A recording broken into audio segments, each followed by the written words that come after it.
वही ऑब्जेक्टिव डाल देता था और वो डॉक्टर का भी वही ऑब्जेक्टिव डाल देता। अब होता क्या है, हर एक के ऑब्जेक्टिव डिफरेंट होते हैं, ठीक है। कोई थोड़े ऑब्जेक्टिव रखता है, कोई बड़े ऑब्जेक्टिव रखता है। मैंने बहुत सारे लोगों से जब ऑब्जेक्टिव पे बात की तो जो एक होते हैं विजनरी लोग, विजन रखते हैं, वो अगले 100 साल 500 साल की प्लानिंग करते हैं, यानी उनका विजन इस लेवल का होता है। और एक होते हैं वो कहते हैं कि चलो ठीक है, मैं अपने लिए कुछ ना कुछ जो भी है, तो खैर हर एक का कोई ना कोई ऑब्जेक्टिव होना चाहिए। ऑब्जेक्टिव लेस लाइफ जो है ना, वो सबसे ज्यादा डेंजरस और फजूल जिंदगी। यानी ऑब्जेक्टिव कोई नहीं, आपका क्या ऑब्जेक्टिव है? मेरा ऑब्जेक्टिव है। अगर किसी को ऑब्जेक्टिव पता ही नहीं है, एक और चीज होती है, इसका मतलब है कि जानवर भी अल्टीमेटली किसी की खुराक बन जाता होता है, उसको कम से कम इतना तो ऑब्जेक्टिव है ना। अल्लाह ताला ने ये जो एनिमल्स हैं, ये हम हमारे लिए मुसख्खर कर दिए ना, ठीक है। तो उनका भी तो एक ऑब्जेक्टिव है, ये अल्टीमेटली उन्हें इंसान के काम है। लेकिन इंसान का अगर कोई ऑब्जेक्टिव नहीं है तो इसका मतलब वो सबसे ज्यादा फजूल जिंदगी गुजार रहा है, वो सांस ले रहा है लेकिन सांस लेने का उसको मकसद पता नहीं है। तो इसलिए एक तो बात हमें याद रखना कि ये जितने भी हम स्किल्स सीखते हैं ना, स्किल्स अल्टीमेटली ज्वाइन हो जाती हैं मनी अर्निंग। इनका जो एक इंटीग्रेशन या एक लिंक अप होती है, ये मनी अर्निंग के साथ ज्यादा हो जाती है। हर एक के पास कोई ना कोई जो भी स्किल होती है। एक होता है इल्म, एक होता है इल्म जो नॉलेज फॉर नॉलेज होता है। जिस तरह लिटरेचर है, लिटरेचर का नॉलेज फॉर नॉलेज होता है, ठीक है। अच्छा, अब उसके अंदर भी जो मारा था, क्या आप समझे लिटरेचर वाले भूखे मर जाते हैं? लिटरेचर इट्सेल्फ होना उनकी स्किल है। अब एक पोएट है, पोएट्री करना ठीक है वो, लेकिन उसको पोएट्री को जो रेलेवेंट चीजें होती है वो आती होती है। एक प्रोज यानी नसर जो होती है, अब मैं थोड़ा सा लिटरेचर की बात कर रहा हूँ, तो उसमें उसको उसकी बेसिक बातें पता होती है, मुझे तो नहीं पता, राइट। तो हर एक की ये भी अपनी अपनी स्किल्स हैं। अब कोई जब इसको आपके सुनते पोएट जो सारे शायर भूखे मर रहे हैं, नो, ये जब इनको बुलाया जाता है तो उनको एक खास किस्म की गिफ्ट अमाउंट पे की जाती होती है। अब तो खैर जो बड़े शोरा हैं उनका तो मुआवजा अपने तय कर दिए जाते हैं, ठीक है। नातखानी एक बहुत जबरदस्त स्किल है। अच्छा, आप ये देखेंगे वाज होना, जो वाइज जिसको बोलते हैं ना, वाइज होना एक बहुत बड़ी स्किल है। कारी होना एक बहुत बड़ी स्किल है, ठीक है। अब ये सारे लोग, ये नात खान जो है, वो जब आप जाते हैं तो डेफिनेट नात खानी की महफिल में वो कुछ तो अब मुझे पता चला है कि वो फिक्स अमाउंट भी लेते हैं, ठीक है। लेकिन इसके अलावा जो लोग इनाम के तौर पे देते हैं वो तो है ही है, सही है। लेकिन अल्टीमेटली अब मैं आपको ये बताऊं कि जो स्किल्स हैं उनका कहीं ना कहीं रिलेशन जो है ना, वो मनी अर्निंग के साथ है। इसको कोई डिनाई नहीं कर सकता। इस पर अगर कोई बहस करना भी चाहे तो बड़ी बात क्लियर है कि इसका कहीं ना कहीं लिंक अप हो जाता है, ठीक है ना। तो जब हम ये कुछ हार्ड स्किल की बात की थी, तो हार्ड स्किल तो हमने की थी। अब जब सॉफ्ट स्किल की बात आती है तो भाई आप जब भी किसी के बारे में जानने की कोशिश, इसका प्रोफाइल क्या, अब send me your profile, send me your profile with portfolio. Profile में तो इंट्रोडक्शन है। नॉर्मली जब आप बाहर के क्लाइंट से बात कर रहे हो तो is not very much interested in your education. इसका ये मतलब नहीं कि मैं डिग्री छोड़ दूं, नो नो। उसकी जो प्रोफाइल के अंदर आपने स्टडी करनी है ना, लिखने की, वो मैंने आपको पहले तो बता चुका हूं, फिर मैं बताता हूं कि नाम पता होना चाहिए, नेम, क्योंकि वो बुलाना चाहता है आपको। वो कोई जरूरी नहीं आप अपना कोई भी अच्छा सा नाम, मतलब डिजाइनर नाम नहीं।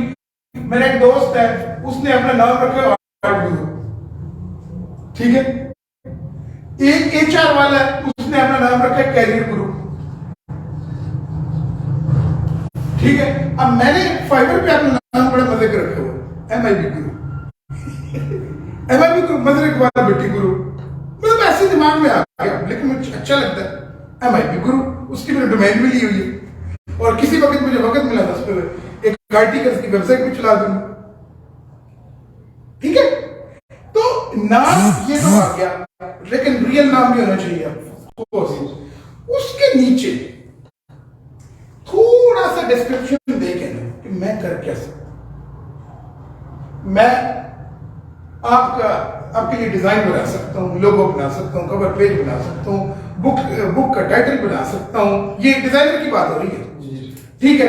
राइटर जब लिखेगा, डिजाइनर जो है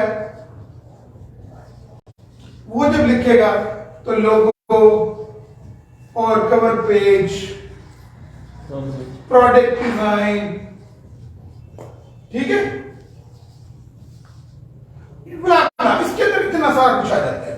लेकिन एक राइटर जब अपना लिखेगा अपने साथ, तो I can provide you what, मैं आपके लिए आर्टिकल्स लिख सकता हूँ, मैं आपके लिए ऐसे लिख सकता हूँ, मैं आपके लिए ईमेल राइट करके दे सकता हूँ, मैं आपके लिए प्रेस रिलीज राइट करके दे, मैं आपके सेल लेटर लिख के दे सकता हूँ, मैं आपकी, अब आगे चलते चले, मैं आपको व्हाइट पेपर लिख के दे सकता हूँ, मैं आपको प्रपोजल लिख के दे सकता हूँ। ठीक है, अच्छा आप ऑफर करते जाए। फिर ये तो होगी जनरल निशेस, नीचे नीश, ये लफ्ज मैं बार बार बोलूंगा, इसका मतलब ये होता है कि किसी एक बड़ी जनरल कैटेगरी के अंदर, किसी स्पेसिफिक कैटेगरी के अंदर जाने के लिए कैटेगरी होती है, एक सेगमेंट होता है, एक शुबा होता है, एक आप ये सब एक जुज़ होती है। ठीक है, इसको इसमें बोलते हैं। मतलब डिजाइनिंग है ना, डिजाइनिंग जनरल वर्ड है, ठीक है। अब इसके अंदर प्रोडक्ट डिजाइन फिर जनरल वर्ड आ गया, लेकिन थोड़ा उससे कम है। प्रोडक्ट डिजाइनिंग के अंदर अब आ जाता है लेबल डिजाइनिंग, लोगो डिजाइनिंग, ये आ जाती है उसकी जो निशेस, मतलब है। अब इसके अंदर भी किस तरह का एनिमेटेड लोगो डिजाइनिंग, ठीक है। अच्छा कवर पेज एक जनरल वर्ड है, Facebook cover page, Twitter cover page, ठीक है। अच्छा यूट्यूब का थंबनेल, ये भी कवर पेज एक तरह का होता है, ठीक है। लिंक्डइन का मेन पेज, लिंक्डइन का लोगो अलग से वो, ठीक है। ये सारी चीजें आपको आप जानते हैं, मैं सिर्फ दोहरा रहा हूं इनको, सिर्फ सेगमेंट में। अच्छा अब क्या होगा, बात चलती है कीवर्ड्स पे। एक बंदा सिंपली लोगो ढूंढ रहा है, उसके लिए तो 1 करोड़ बंदा खुल जाएगा जी सर। अब उससे पहले टॉप में से 10-15 में से चुन लेगा। लेकिन एक होता है एनिमेशन, हो सकता है उस वक्त पर्टिकुलर कम्युनिटी में हो, और लकीली आप उस 10 में से पहले 10 में से आ रहे हैं, तो आपका चांस बनता है कि नहीं बनता। अच्छा इस एनिमेटेड लोगो में आगे और जाए तो क्या हो सकता है कि आप डिजाइनर एनिमेटेड लोगो के अंदर क्या और चीज है, 3D एनिमेटेड, 2D एनिमेटेड। अच्छा अब ये चीजें निकल अन्य कीवर्ड्स हैं, जब इन कीवर्ड में जाएंगे तो बात और निकल आएगी। ये आपने इस प्रोफाइल का जो पहला पार्ट है ना, इसके अंदर ये मैसेज, अच्छा साथ ये वो अपने कीवर्ड्स मैं बोल दे जो भी वो आपने उस हिसाब से डाले हैं, या ये फिर बड़ी लंबी बहस हो, कीवर्ड के लिए तो 1 महीने का लंबा कोर्स होता है, तो इसके अंदर हो गया, ठीक है। अच्छा अब ये जो कीवर्ड्स आपने तलाश कर लिए, उसके अंदर मेंशन कर दिए, अब होता है आपकी जितनी ये ऑनलाइन वर्ल्ड है, ये कीवर्ड्स की गेम है, कीवर्ड्स से लोग आपको सर्च करते हैं, ठीक है। अच्छा अब मैं आपको बताता हूँ, मेरे लिंक्डइन पे लिखा हुआ है एग्जीबिशन एक्सपर्ट, तो जब भी एग्जीबिशन एक्सपर्ट या सिर्फ एग्जीबिशन या सिर्फ एक्सपर्ट भी मारेगा, किसी न किसी सर्च में मैं भी आ जाऊँ, भले वो सर्च 1000वें सफर पे पड़ी होगी, पर सर्च में आ जाऊँ। लेकिन जब वो पाकिस्तान के हवाले सर्च करेगा, हो सकता है पहले 10 में मैं आ जाऊं, yes. और जो स्पेसिफिक लाहौर के हवाले से सर्च करेगा, हो सकता है पहले 5 में मैं आ जाऊं। तो ये बात बहुत इंपॉर्टेंट है अंडरस्टैंड करने के लिए, yes. ठीक है कि नहीं, yes. ये बात इतनी इंपॉर्टेंट है कि आप इसके बगैर ये बातें नॉर्मली कोर्सेज में नहीं, सीधा वो लगाते हैं यार गिग बनाओ और गिग के अंदर